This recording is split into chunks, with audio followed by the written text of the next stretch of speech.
الله نحمده ونستعينه ونستغفره ونعوذ بالله من شرور أنفسنا ومن سيئات أعمالنا من يهده الله فلا مضل له ومن يضلل فلا هادي له أشهد أن لا إله إلا الله وحده لا شريك له وأشهد أن محمدا عبده ورسوله وبعد. Tentang siapa beliau sudah kita bahas kemarin.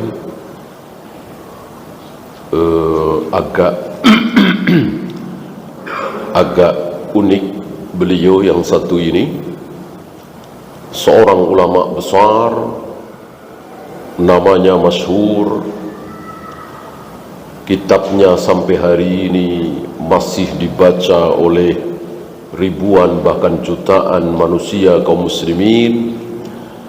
Tapi ketika meninggal yang menyolati cuman satu atau dua orang. Inilah fitnah. Gara-gara fitnah,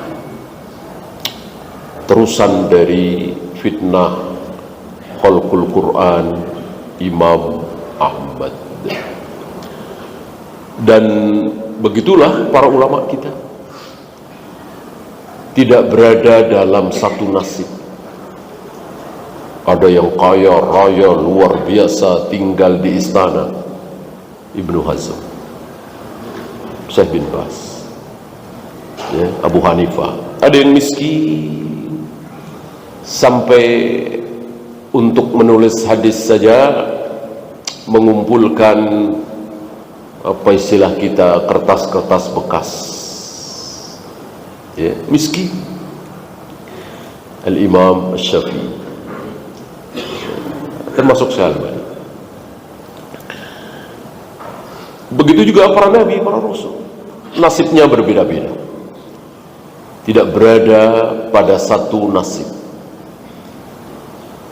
Kita tidak bisa bayangkan kekuasaan Nabi Sulaiman, Nabi Daud. Insya Allah nggak ada raja sampai hari ini sebesar beliau. Tapi bagaimana Nabi Ayyub, Nabi Isa boro-boro berkuasa, melarikan diri, menyelamatkan diri dari satu tempat ke tempat lain. Begitulah orang-orang soleh, orang-orang baik, para nabi, para rasul, nasibnya berbeda-beda ketika di dunia. Adapun di akhirat sama. Tidak ada yang tidak masuk surga. Tidak ada yang tidak diampuni oleh Allah. Tidak ada yang masuk neraka. Tidak ada yang tidak mendapatkan rahmat Allah. Adapun dunia sebentar ini, singkat ini, sedih, sengsara, terlunta-lunta, terjajah, nggak masalah. Cuman sementara. Dari lahir sampai dia mati terus dijajah. Kan itu nasib kakek buyut kita, ya. Kakek buyut kita yang lahir tahun 1800 sampai sebelum 1900. Lahir kecil, anak-anak sudah dijajah. Mati masih dijajah oleh si kafir Belanda, kan gitu. Bagaimana ya sudah? Yang penting taat kepada Allah, menyembah Allah, salat 5 waktu, puasa Ramadan dan seterusnya, menjauhi segala maksiat, akhirnya masuk surga. Nggak ada yang nyesel, nggak ada yang nyesel. Ya Allah, betul saya nikmat masuk surga, tapi kenapa dulu waktu di surga saya cuma jadi satpam, ya Allah? Nggak ada yang gitu. Kenapa dulu saya cuma jadi OB? Nggak ada begitu. Nggak ada. Tidak ada yang disesali. Nah, sebaliknya, yang masuk neraka, mau direktur utama sebuah perusahaan besar, mau pengusaha, mau menteri, raja, nggak ada yang bangga. Semuanya menyesal. Nggak ada yang bangga. Biarin saya di neraka. Dulu kan saya pernah kaya. Nggak ada begitu. Biarin di neraka, dulu saya kan pernah terkenal jadi artis begini. Nggak ada. Bahkan satu celupan hilang semua.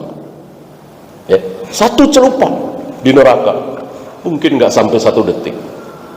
Hilang seluruh kenikmatan, kebahagiaan, kesenangan yang pernah dirasakan di dunia.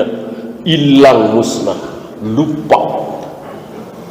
Bahkan oleh Allah dipilihkan manusia yang paling bahagia, yang paling kaya raya, yang paling sukses di dunia. Nomor 1 entah siapa. Ya mungkin Firaun atau siapa. Nah, sebelum dimasukkan ke neraka untuk selama-lamanya, Allah celupkan satu celupan, mungkin setengah detik, mungkin 1/4 detik. Lalu diangkat lagi, lalu Allah tanya, pernahkah engkau merasakan senang, nikmat, lezat dulu waktu di dunia? Semenjak engkau dilahirkan sampai hari ini? Dijawab, belum pernah ya Allah. Seumur-umur aku menderita, sengsara, terlunta-lunta, tersiksa. Bohong dia? Tidak, tapi lupa. Tidak berbekas sama sekali. Kelezatan, kenikmatan, kebahagiaan waktu di dunia tidak tersisa sedikit. Hilang oleh satu celupan.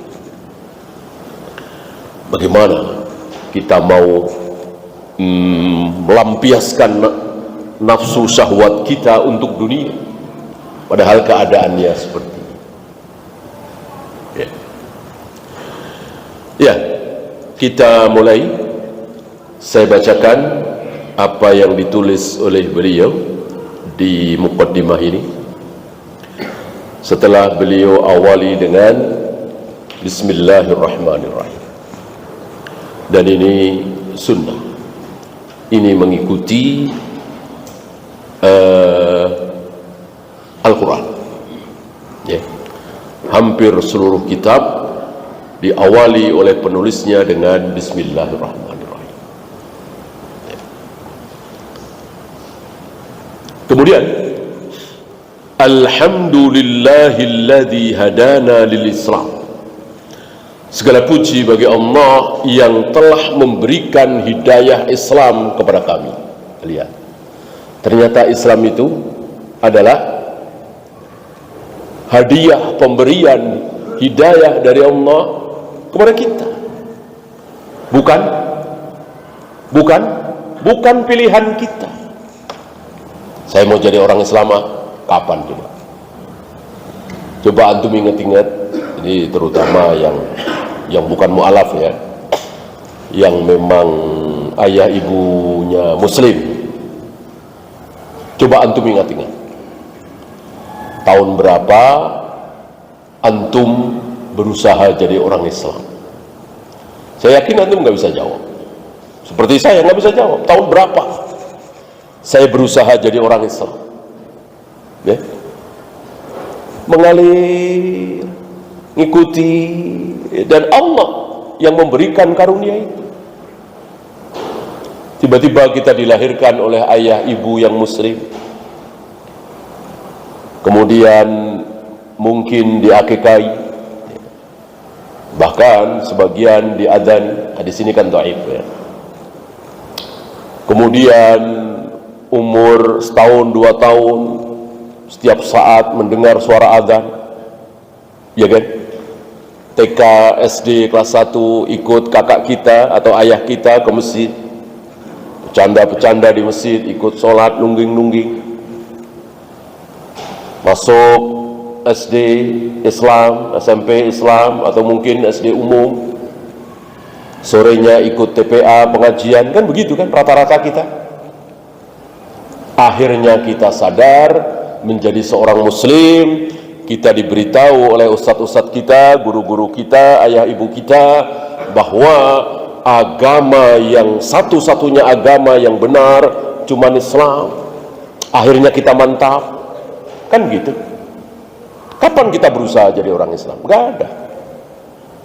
Mengalir. Karena memang seperti itu. Agama anak ikut orang tua. Jadi otomatis. Ya.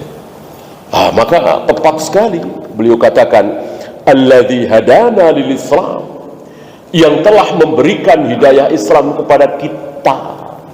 Jadi betul-betul hidayah. Ya. Apa iya di antara antum atau kita semua mempelajari semua agama? Hindu dipelajari, Buddha dipelajari, Konghucu dipelajari, Nasrani dipelajari, Islam dipelajari. Ini Islam nih yang terbaik. Apa begitu? Apa begitu? Butuh berapa puluh tahun kita untuk mempelajari agama itu. Dan belum tentu Islam yang kita pilih, ya kan? Kalau Allah tidak memberikan hidayah. Ini batilnya orang-orang yang mengatakan bahwa kalau hanya Islam agama yang benar, kasihan dong orang-orang Jepang, orang-orang Cina, orang-orang Jerman yang begitu lahir otomatis ikut ayah ibunya, Konghucu, Buddha, Hindu.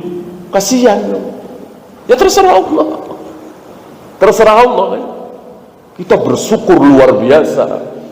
Kita ditakdirkan oleh Allah lahir di Jakarta ini, di Bandung, di Surabaya, di Makassar. Ayah ibu kita muslim-muslimah. Ini nikmat yang luar biasa. Coba antum bayangkan seandainya antum ditakdirkan oleh Allah lahir di Cina misalnya, di Tokyo, Jepang sana. Apa iya antum sekarang lagi ngaji begini? Ya, kecil sekali kemungkinan. Kemungkinan besar ya seperti mereka menyembah matahari, jadi orang Konghucu dan jadi orang Buddha. Maka kita syukur. Dan memang terserah Allah yang akan diberi daya Islam dan yang tidak, terserah Allah, bukan pilihan kita. Dan itu hak Allah.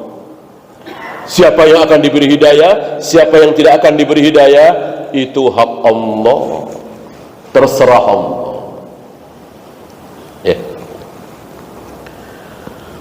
Wa manna alaina bih, anugerah, betul-betul anugerah. Sekali lagi, bukan permintaan kita. Adakah orang yang memohon kepada Allah, ya Allah lahirkan aku di Indonesia, di Saudi, di Mesir, negara muslim, jangan di Jepang, jangan. Ya mana ada, dia nggak tahu apa-apa.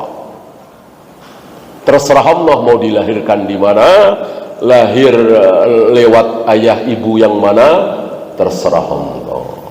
Maka siapa yang masuk surga terserah Allah, siapa yang dimasukkan neraka terserah Allah. Maka sekali lagi yang ada bagi kita cuma bersyukur, bersyukur, bersyukur, dan memohon supaya nikmat hidayah ini jangan dicabut. Sebab kalau Allah mau cabut, bisa, dan ada, dan banyak. Maka terus kita memohon, Rabbana la tuzigh qulubana ba'da idh hadaitana. Karena nggak tertutup kemungkinan akan dicabut oleh Allah. Banyak contoh orang murtad, bahkan sholat di belakang Nabi, makan bareng Nabi, jihad bersama Nabi, hidayah itu dicabut. Dan jelas mereka bukan sahabat, karena syarat sahabat 3 bukan 2. Bukan cuma bertemu Nabi dalam keadaan muslim, ada satu lagi, apa? Mati dalam keadaan muslim. Kalau mati dalam keadaan kafir, ya bukan sahabat.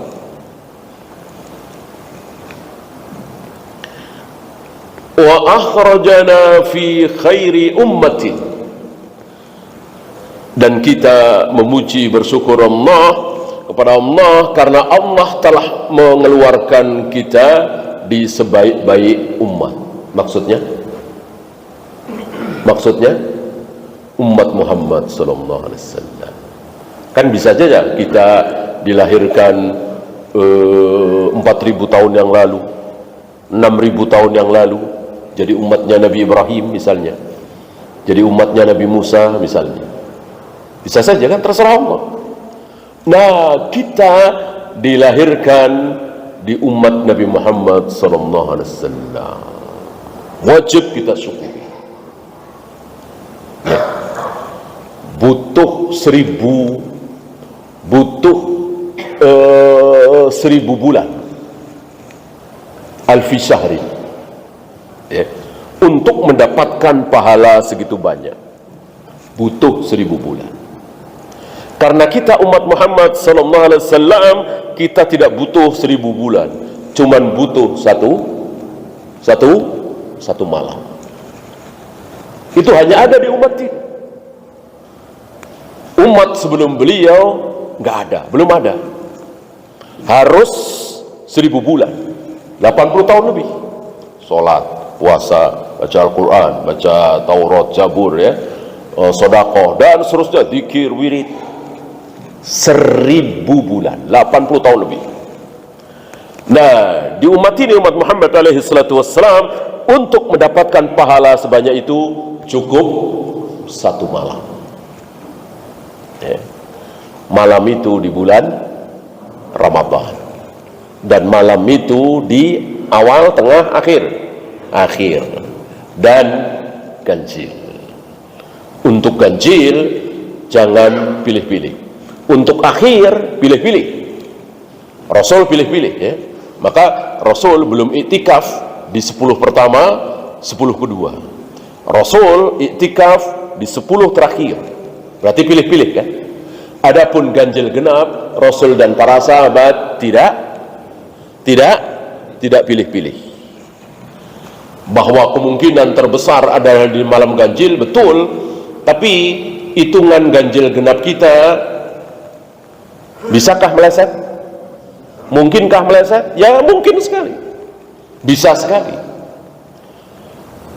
Apakah pengumuman dari pemerintah besok 1 Ramadan pasti benar? Bisa benar, bisa salah,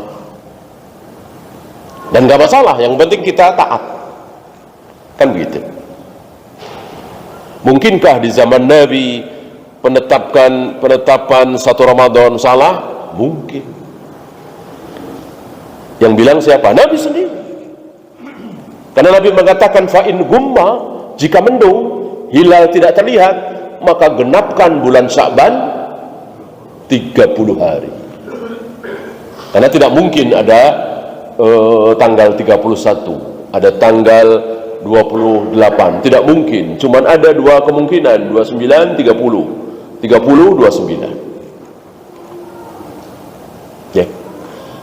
Malam itu hilal sudah ada, besok 1 Ramadan, tapi mendung. Mungkinkah? Ya mungkin sekali, terserah Allah, kan? Berarti diundur, salah, kan? Orang hilal sebetulnya sudah ada, tapi karena mendung, ya genapkan 30 Sya'bannya. Berarti besok masih 30 Sya'ban, 1 Ramadannya lusa. Padahal besok sudah 1 Ramadan, orang sudah ada hilalnya, tapi nggak kelihatan, orang mendung. Berarti salah, kan? Maka hitungan kesananya kan salah terus. Disinilah mempengaruhi penghitungan ganjil genap. Ya. Maka keliru kalau antum begitu semangat dan memaksakan diri di malam-malam ganjil, di malam-malam genap, punya waktu, sehat, tapi malas-malasan. Ini salah sekali, ya. Jadi ketika ada waktu, ada kesempatan, dalam keadaan yang baik, iktikaf, ibadah, walaupun malam genap. Kalau memang capek, penat, apalagi ada yang lebih penting ngurusin ibu yang sedang sakit, ya nggak usah itikaf. Nggak usah baca Al-Quran berlama-lama, zikir, wirid, itu tidak wajib. Ngurusin ibu yang sakit wajib. Ya. Jadi kadang-kadang mahdoh itu kalah oleh ghairu mahdoh. Kadang-kadang mahdoh itu kalah oleh ghairu mahdoh. Jadi antum jangan beranggapan pokoknya kalau mahdoh pasti lebih baik dari ghairu mahdoh. Tidak, bisa lebih baik, bisa tidak lebih baik. Tergantung kasus, tergantung contoh. Ya Jureid gimana Jureid? Masih ingat Jureid kan? Jureid mengutamakan ibadah mahdoh, salat sunnah, mengenyampingkan ibadah ghairu mahdoh. Apa? Menyahut panggilan ibunya. Menyahut panggilan ibunya. Dipanggil-panggil Jureid sedang sholat. Padahal waktu itu sempat bingung, batalkan jangan. Tapi dia teruskan sholat sunat ya. Apa yang terjadi antum tahu. Allah marah, Allah murka. Karena ibunya murka, ibunya marah. Padahal sedang sholat. Berarti maunya Allah kan tinggalkan yang mahdoh ini sholat sunnah. Ini ghairu mahdoh nih. Karena wajib. Jadi yang dilihat bukan mahdoh ghairu mahdohnya, wajib apa tidak, wajib, itu yang dilihat, bukan mahdoh ghairu mahdohnya. Ya. Kalau mahdoh wajib seperti salat 5 waktu, ya tidak boleh dikalahkan. Dan gitu.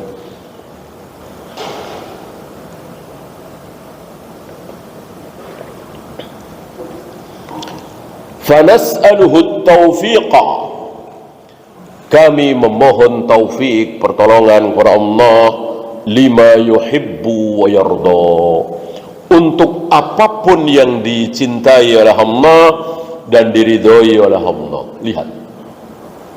Lihat, kita tidak boleh menyimpulkan yang salah.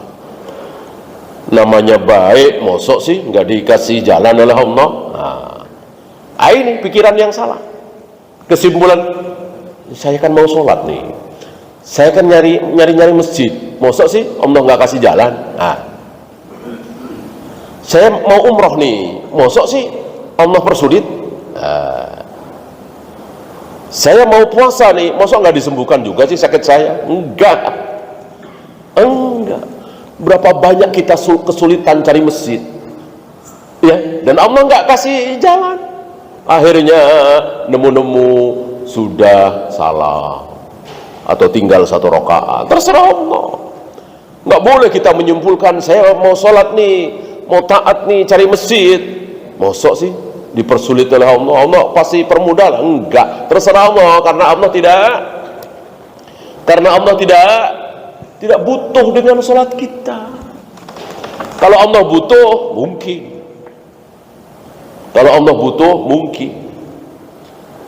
Seperti restoran itu kan butuh pengunjung kan, maka para pengunjung dikasih jalan, dipersilahkan dan seterusnya, dipermudah karena butuh. Allah tidak butuh salat kita. Maka berapa kali saya yakin antum pernah merasakan kan, pernah punya pengalaman seperti itu. Mau salat dipersulit, ya. Mau umroh ada aja halangannya, mau haji, mau puasa Ramadan nggak bisa, sakitnya belum sembuh, terserah Allah. Ya. Nah, sekali lagi Allah tidak butuh. Ya. Maka ini permohonan kita. Wa nas'aluhu taufiqa lima yuhibbu wa yarda. Kami memohon pertolongan kepada Allah untuk apa yang disukai dan diridhoi oleh Allah. Butuh pertolongan. Kalau Allah nggak tolong nggak bisa. Sujud 1 kali, nggak usah sholat 5 waktu, sujud 1 kali. Sujud 1 kali, kalau Allah nggak tolong kita nggak bisa. Apalagi sholat 5 waktu, puasa Ramadan, zakat, haji, tanpa Allah tolong nggak mungkin kita bisa lakukan. Di sini jangan sombong, jangan merasa menjadi orang saleh, Jangan merasa menjadi orang hebat. Apanya hebat? Hebat apanya? Bisa sholat 5 waktu, tepat waktu, dermawan, baca Al-Quran setiap waktu, bahkan bangun masjid. Yang gerakin siapa? Yang ngasih uang siapa? Yang menggerakkan hati kita bangun masjid, bangun pesantren siapa? Yang memberikan kekuatan siapa? Semuanya Allah. Gimana kita mau sombong? Apa yang harus kita sombongkan? Gak ada. Yang ada bersyukur, bersyukur, bersyukur. Terima kasih ya Allah, Engkau telah pilih aku. Ya, Engkau tidak takdirkan aku sebagai orang yang bakhil, berat mengeluarkan uang. Engkau takdirkan aku, Engkau mudahkan aku mengeluarkan uang. Bersyukur, terima kasih, bukan menyombongkan diri. Ya. Maka sunnah bagi kita menyembunyikan amal kebaikan yang bisa disembunyikan, yang nggak bisa jangan. Ya. Karena banyak amal, terutama yang wajib, tidak bisa kita sembunyikan. Salat Jumat, salat 5 waktu berjamaah di masjid, umrah, haji, jihad, nggak bisa kita menyembunyikan. Ya. Tapi nyumbang masjid, bangun pesantren, insya Allah bisa kita sembunyikan. Masjid berdiri, orang-orang nggak tahu itu uang kita, misalnya. Wal hifdzu mimma yakrahu wa yaskhal. Dan kita juga mohon kepada Allah supaya menjaga kita dari apapun yang Allah benci. Jadi kesimpulannya seperti tadi, ya. Allah kan gak suka kalau saya minum khamr. Mosok Allah takdirkan saya dekat-dekat dengan khamr? Nah, gak bisa. Allah kan gak suka kalau saya berzina. Maka Allah tidak akan takdirkan saya dekat-dekat dengan zina. Kata siapa? Terserah Allah. Allah takdirkan kita hidup dekat dengan zina, dekat dengan khamr, dekat dengan judi, terserah Allah. Ya. Bahkan seseorang ditakdirkan oleh Allah untuk berbuat maksiat, terserah Allah. Ya. Disinilah jangan sombong. Ya, kitab Syarhus Sunnah ini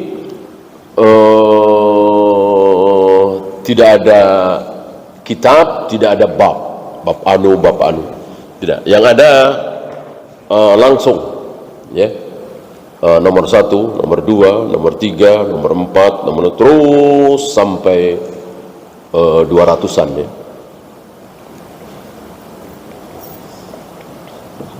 Artinya untuk menjadi ahlu sunnah, untuk menjadi seperti Rasul dan para sahabat, perhatikan 200 hal tadi, ya. Dan sekali lagi yang dibahas oleh beliau dan ulama-ulama lain adalah yang orang-orang benar apa yang orang-orang salah. Yang orang-orang sudah pada benar apa yang orang-orang pada salah, yang dibahas oleh beliau. Yang salah, yang orang-orang sudah benar nggak ada di sini, ya. Syarat ahli sunnah adalah sholat subuh 2 rakaat, ada nggak sih? Syarat menjadi ahli sunnah adalah sholat maghrib 3 rakaat, ada nggak? Syarat ahli sunnah adalah puasa itu bulan Ramadan, bukan bulan Syawal, ada begitu?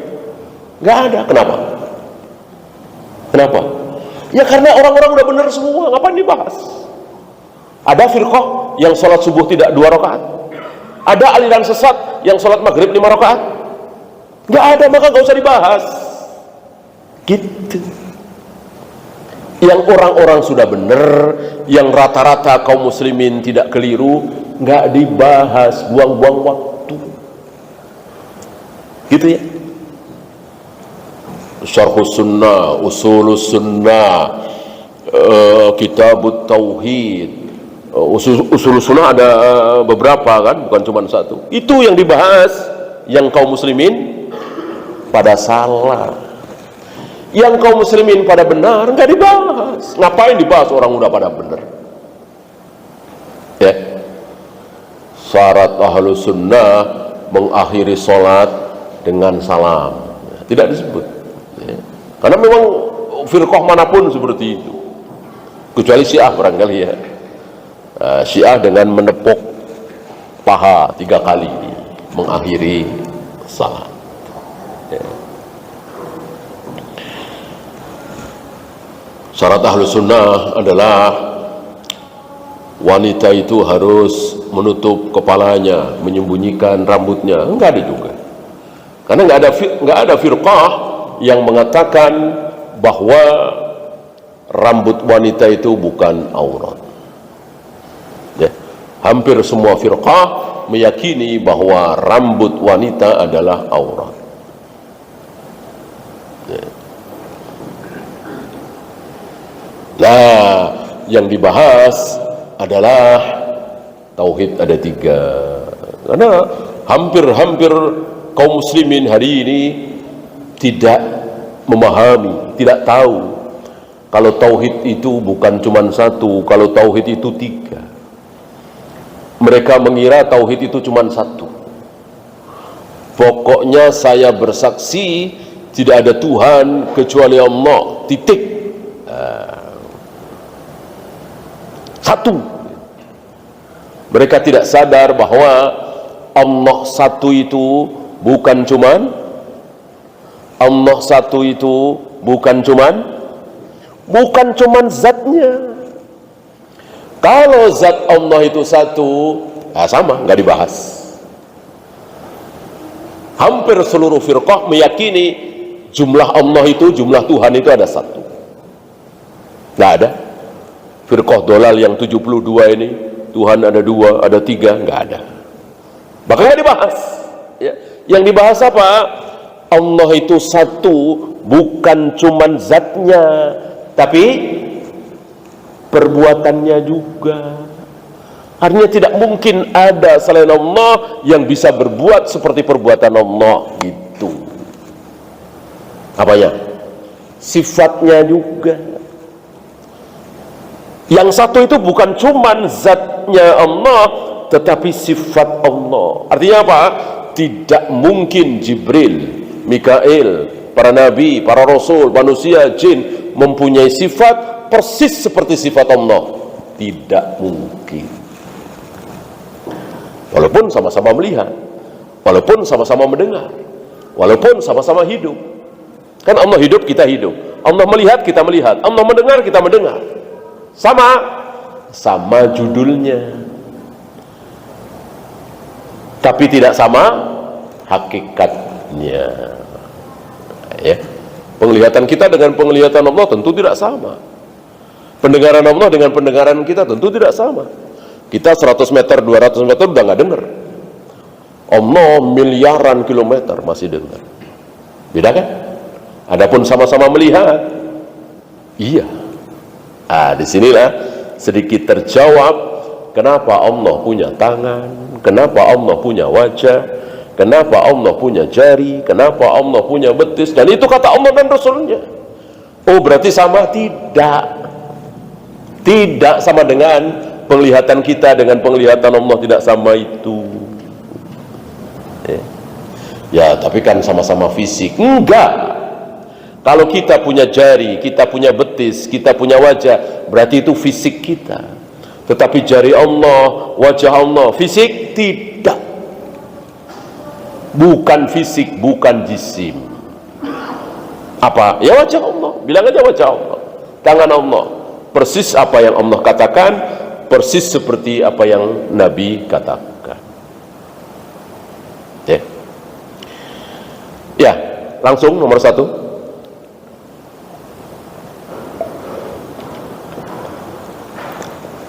I'lamu annal Islam huwa sunnah.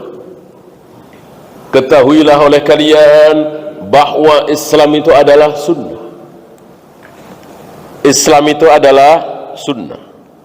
Jadi Islam ini dari mulai sholat 5 waktu, sholat tahajud, sholat duha, puasa Ramadan, puasa Senin Kamis, zakat, haji, tidak boleh minum khamar, tidak boleh berjudi, itu semuanya sunnah. Semua yang ada di dalam Islam ini sunnah semua.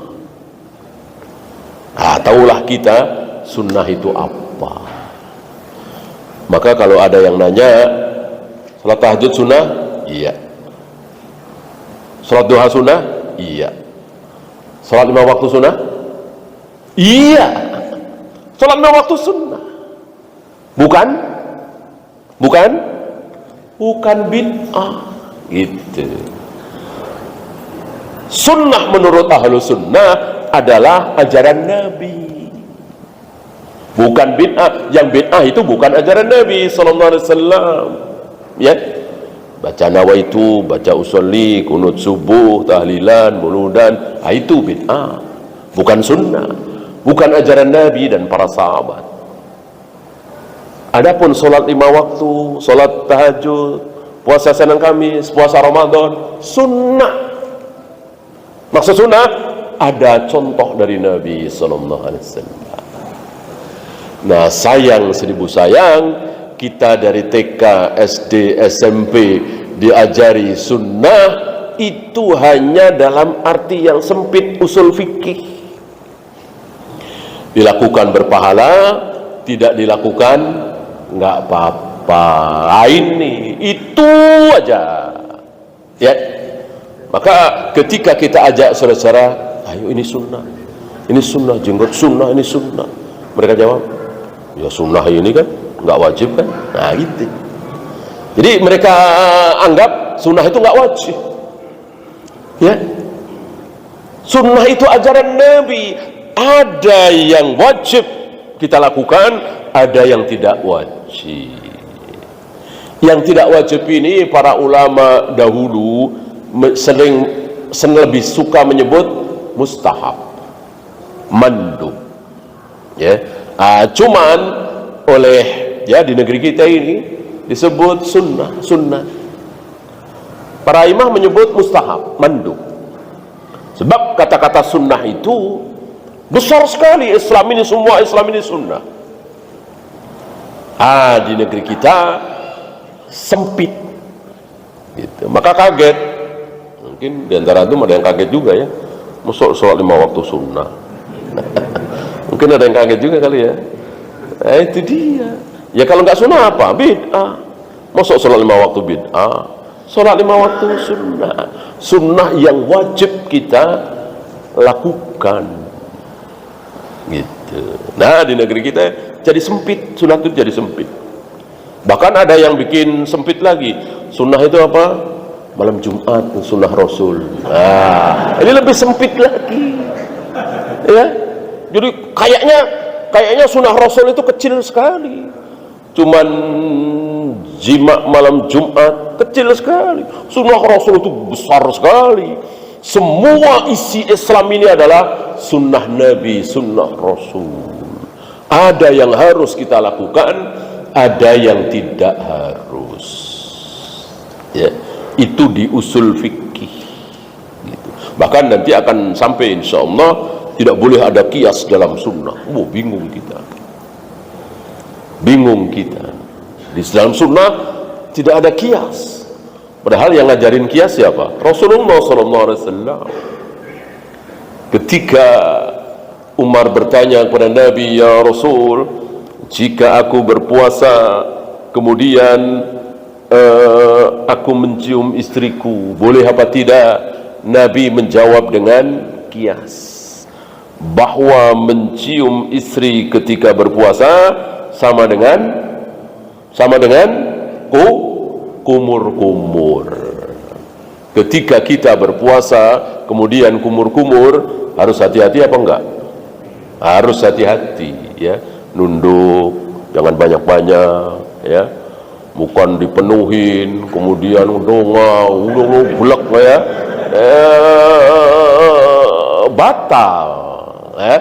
Kira-kira begitu mencium istri, terutama anak muda, pengantin baru. Hati-hati ya, kan dikiaskan itu, kiaskan.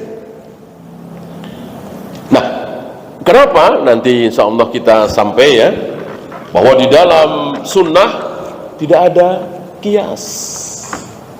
Padahal Nabi yang mengajarkan kias.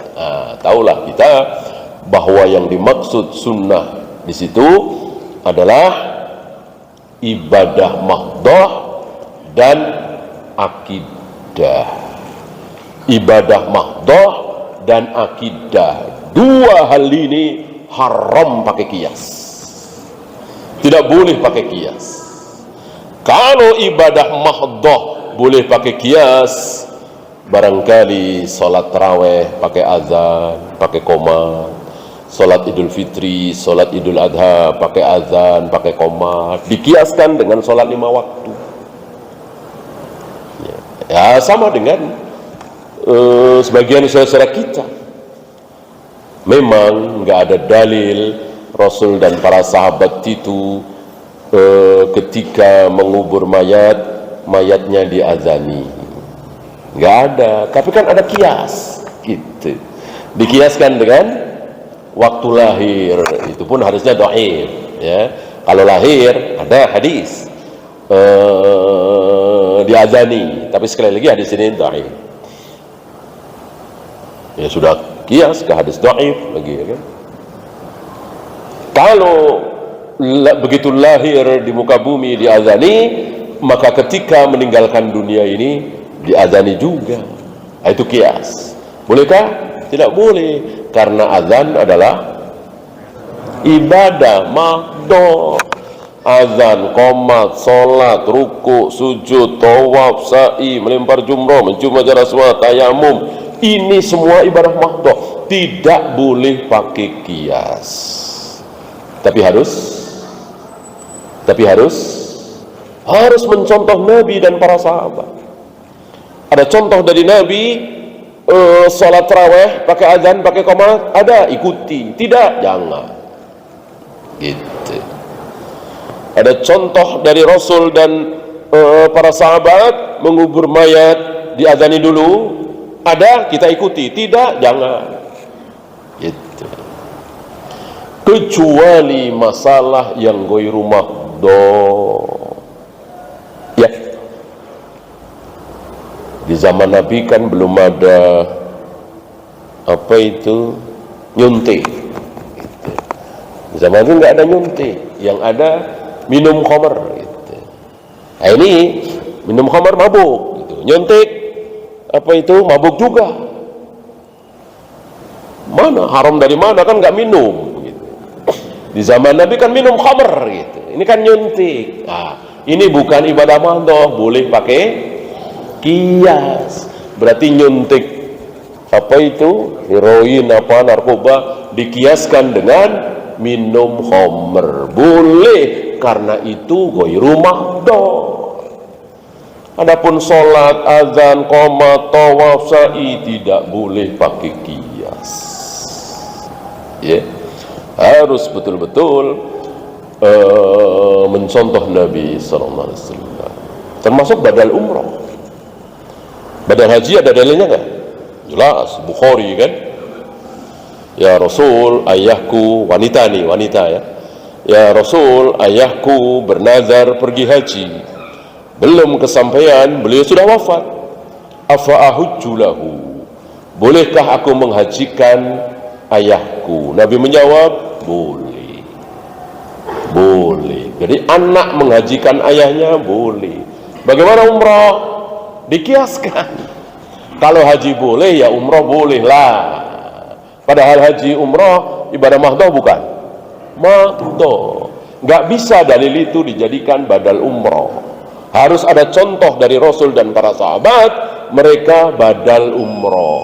Kalau ada contoh, sami'na wa ata'na. Ya, silakan azan dulu. Wassallallahu ala Muhammadin sallallahu alaihi wasallam wa akhiru da'wana alhamdulillahi rabbil alamin.